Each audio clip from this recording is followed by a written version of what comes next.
விழிக்கத் துணை மென்மலர் பாதங்கள் மெய்மை குன்றா முழிக்கத் துணை முருகா என்னும் நாமங்கள் முன்பு செய்த வழிக்குத் துணை பன்னிருதோளும் பயந்ததனை வழிக்குத் துணை செங்கோடன் வேலும் ஐயூரமுமே. அன்பிற்கினிய சன் டிவி நேயர்கள் அனைவருக்கும் வணக்கமும் நல்வாழ்த்துக்களும். அன்பர்களே, இன்று ஐப்பசி 6 23/10/2025 வியாழக்கிழமை குருவாரத்தோடு அமைந்திருக்கக்கூடிய இந்த அற்புதமான நாளில் உங்கள் அனைவரையும் நம்முடைய சிறப்பான ஆலய வழிபாட்டு நிகழ்ச்சிக்கு அன்போடு வரவேற்கின்றோம். இன்றைக்கு கந்தசஷ்டியினுடைய 2வது நாள்.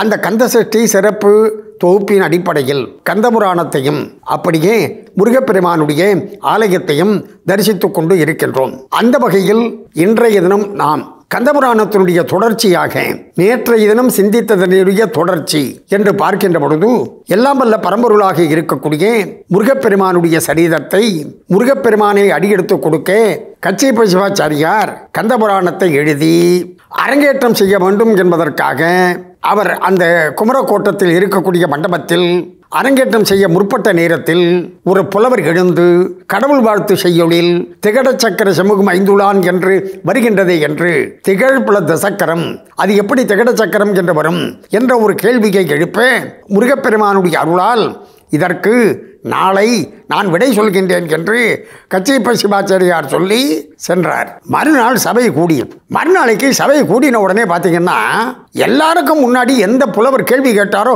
அவர் தான் வந்து உட்கார்ந்துகிட்டு இருக்கார். இவர் கச்சியப்ப சிவாச்சாரியார் வந்தவர் என்ன செய்தார்? திரும்ப ஆரம்பித்தார். நிறுத்துங்கள், திகட சக்கர சமூகம் ஐந்துளான், இதற்கு விளக்கம் சொல்லுங்கள் என்று சொல்ல என்ன செய்வது என்று புரியாமல் கச்சியப்ப சிவாச்சாரியார் பார்க்க அப்பொழுது ஒரு அற்புதம் நிகழ்ந்தது. இதற்கு நான் விடை சொல்கின்றேன் என்று ஒரு 16 வயது இளைஞன் ஒருவன் அங்கே நின்று கொண்டிருந்தான். தஞ்சை மாவட்டத்தில் வீரசோழி இலக்கியம் என்று சொல்லக்கூடிய இலக்கண நூலில் ராணாவும் தானாவும் பிரிந்து ஒன்றாக சேர்கின்ற பொழுது தானாவரும் என்று இலக்கணத்தில் இருந்து வீரசோழி இலக்கியம் என்ற இலக்கண நூலில் இருந்து விடையை எடுத்து கூற சபையே ஸ்தம்பித்தது. யார் இந்த புலவன் என்று முழுமையாக பார்க்க வேண்டும் என்பதற்காக அப்படி திரும்பி பார்த்தா புலவரை காணும். ஆஹா, என்னப்பன் முருகப்பெருமான் தான் புலவர் வடிவத்தில் வந்து இங்கு இந்த அற்புதத்தை நிகழ்த்தி இருக்கின்றான் என்பதை அனைவரும் உணர்ந்து கொண்டார்கள். இதை அருணகிரிநாத பெருமான் கூட தன்னுடைய திருப்புகழில் அற்புதமாக கூறுகின்றார். என்ன என்று சொன்னால், முற்பட்ட இலக்கண நூலிடை தப்புற்ற கவிக்கெனவே அவை முற்பட்டு புது துறை மாறிய புலவோனே என்று. இந்த ஆனாவும் பிரிந்து ஒன்றாக சேர்க்கின்ற பொழுது தானாவரும் என்று இலக்கண விதியை எடுத்து சொல்லி அற்புதமாக அந்த அரங்கேற்றத்திற்கு எல்லாம் வல்ல பரம்பொருளாக இருக்கக்கூடிய முருகப்பெருமான் உதவி செய்தார். அப்படி அரங்கேற்றம் செய்யப்பட்ட கந்தபுராணத்தில் முதலில் வருவது என்ன என்று சொன்னால் பார்வதி கல்யாணம். அதனை நாம் அடுத்த பகுதியில் பார்ப்போம்.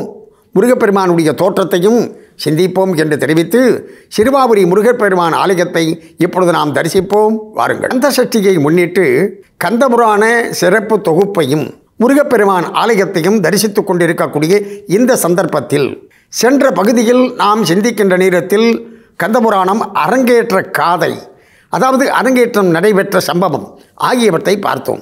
அந்த கந்தபுராணத்தில் எல்லாம் வல்ல பரம்பொருளாக இருக்கக்கூடிய சிவபெருமான் கைலாயத்தில் யோகத்தில் இருந்தார். தட்சிணாமூர்த்தியாக சனகாதி முனிவர்களுக்கு அவர் அந்த மிகப்பெரிய தத்துவத்தை உபதேசம் செய்து கொண்டிருந்தார். சொல்லாமல் சொல்லிக் கொண்டிருந்தார். வாயை திறந்து பேசாமல் மௌனத்தின் வழியாகவே தன்னுடைய சின் முத்திரையின் வழியாக அந்த மிகப்பெரிய பிரம்ம தத்துவத்தை அங்கு உபதேசம் செய்து கொண்டிருந்தார் சிவபெருமான். அதே சந்தர்ப்பத்தில் அன்னை பராசக்தியானவள் பர்வதராஜனுக்கு மகளாக பிறந்து பார்வதி என்ற திருப்பெயரை தாங்கி எல்லாம் வல்ல குணாளனாக இருக்கக்கூடிய அந்த சிவபெருமானை மணாளனாக அடைய வேண்டும் என்று அவள் அங்கு தவம் செய்து கொண்டிருக்கின்றாள். இப்படி சிவனும் யோகத்தில், அம்பிகையும் தவத்தில். இப்ப சிவம் என்று சொன்னால் நன்மை என்று பொருள், அம்பிகை சக்தி என்று சொன்னால் உண்மை என்று பொருள். நன்மையும் உண்மையும் பிரிந்து இருக்கின்றது என்று சொன்னால் அங்கு கொடுங்கோன்மை தானே நிகழும்.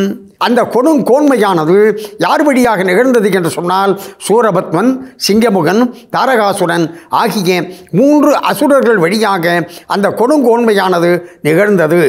அதை அழிக்க வேண்டும் என்பதற்காக இந்த முருகப்பெருமான் தோன்ற வேண்டும் என்பதற்காக தேவர்கள் அனைவரும் சிவபெருமானை நோக்கி வேண்டி நிற்கின்ற நேரத்தில் சிவபெருமான் என்னையே நிகர்க்க ஒரு குமாரன் வருவான், உங்கள் துயரம் தீரும் என்று முன்பே சொல்லியிருந்தார்.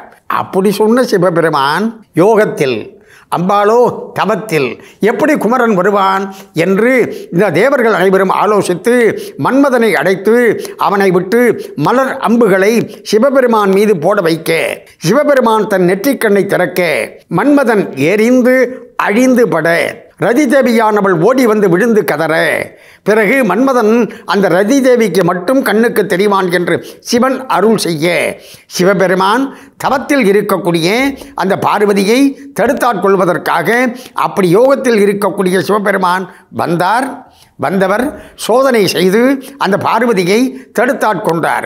தன்னுடைய உருவத்தை, தன்னுடைய தோற்றத்தை தவம் செய்து கொண்டிருக்கக்கூடிய பார்வதிக்கு காண்பித்தார். காண்பித்த உடனே அன்னை பராசக்தி பார்வதியானவள், ஆகா இறைவா, இவ்வுருவம் முன்னே காண்பித்து, முன்பேயே எனக்கு காண்பித்து என்னை தடுத்தாட்கொள்ளாமல் இவ்வளவு காலம் கொன்னே கழித்தீர், இவ்வளவு காலம் பழுதாக போய்விட்டதே என்று பார்வதி புலம்ப, உரிய முறையில் உன்னை திருமணம் செய்து கொள்கின்றேன் என்று பரம்பொருள் திருவாய் மலர்ந்தருளி அன்னை பார்வதிக்கும் சிவபெருமானுக்கும் திருமணமானது நடைபெற்றது. அப்படி திருமணம் நடைபெற்றதற்கு பிறகும் குமாரன் வரவில்லை.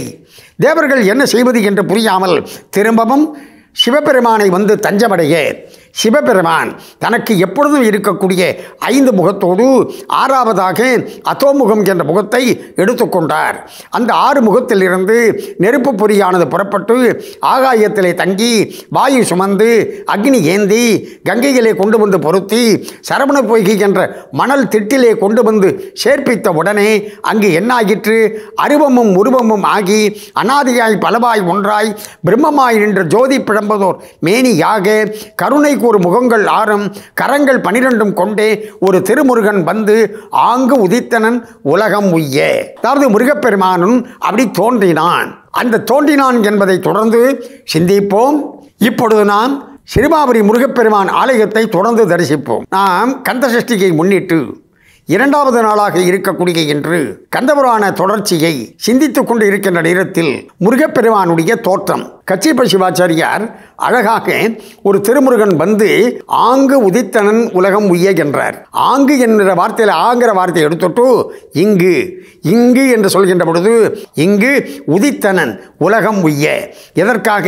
இந்த உலகம் வாழ வேண்டும் என்பதற்காக அந்த பரம்பொருளாக இருக்கக்கூடிய இறைவன் தோன்றினான் என்ற கருத்தின் அடிப்படையில் உலகம் உய்ய தோன்றினான் என்றார். உய்ய என்று சொன்னால் என்ன அர்த்தம்?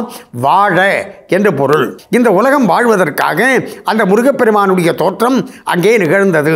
இதுல ஒரு சுவாரஸ்யமான விஷயத்தை நம்ம கவனிக்கணும். என்ன என்று சொன்னால், சிவபெருமானுடைய 6 முகத்திலிருந்து தோன்றிய நெருப்பு பொறியானது ஆகாயத்திலே தங்கி வாயு சுமந்து அக்னி ஏந்தி கங்கையிலே கொண்டு வந்து பொருத்தி சரவண பொய்கை என்ற மணல் திட்டிலே கொண்டு வந்து சேர்ப்பித்த உடனே அங்கு அந்த முருகன் தோன்றினான் என்று சொன்னால் என்ன கருத்து? அதாவது இந்த உலகம் என்பது பஞ்சபூதத்தால் ஆக்கப்பட்டது. பஞ்சபூதத்தால் ஆக்கப்பட்ட இந்த உலகத்தை வாழ வைக்க வேண்டும் என்பதற்காக வரக்கூடிய பரம்பொருளும் பஞ்சபூதத்தோடு தொடர்புடையவனாக இருக்க வேண்டும் என்ற கருத்தின் அடிப்படையிலே தான் அந்த நெருப்பு பொறியானது சிவபெருமானுடைய நெற்றி கண்ணிலிருந்து தோன்றிய நெருப்பு பொறியானது பஞ்சபூதத்தில் ஒன்றாக இருக்கக்கூடிய ஆகாயத்திலே தங்கி பஞ்சபூதத்திலே ஒன்றாக இருக்கக்கூடிய வாயு சுமந்து பஞ்சபூதத்திலே ஒன்றாக இருக்கக்கூடிய அக்னி ஏந்தி பஞ்சபூதத்திலே ஒன்றாக இருக்கக்கூடிய நீர் அப்படியே கங்கையிலே வந்து சேர்ந்து பஞ்சபூதத்தில் ஒன்றாக இருக்கக்கூடிய அந்த சரவண பொய்கை மணல் திட்டிலே வந்து சேர்ந்தவுடனே அங்கு முருகப்பெருமான் தோன்றினான் என்று குறிப்பிட்டார். உலகம் உய்ய என்ற வார்த்தையை வைத்து. காரணம், உலகம் பஞ்சபூதத்தால் ஆக்கப்பட்டது. அந்த உலகத்தை காப்பாற்றுவதற்காக பரம்பொருள் வருகின்ற பொழுதும் பஞ்சபூதத்தோடு தொடர்புடையவனாக இருக்க வேண்டும் என்ற கருத்தின் அடிப்படையில் தான் இப்படி குறிப்பிட்டார் என்பதை நாம் எடுத்துக்கொள்ள வேண்டும் என்று தெரிவித்து, முருகப்பெருமானுடைய அருளாலும் நம்முடைய நேயர்கள் அனைவரும் எல்லா நலமும் பெற்று பல்லாண்டு வாழ வேண்டும் என்று பிரார்த்தனை செய்து கொண்டு இந்த அளவில் நிறைவு செய்து கொள்வது நாகை முகுந்தன். நன்றி, வணக்கம், வாழிய நலம்.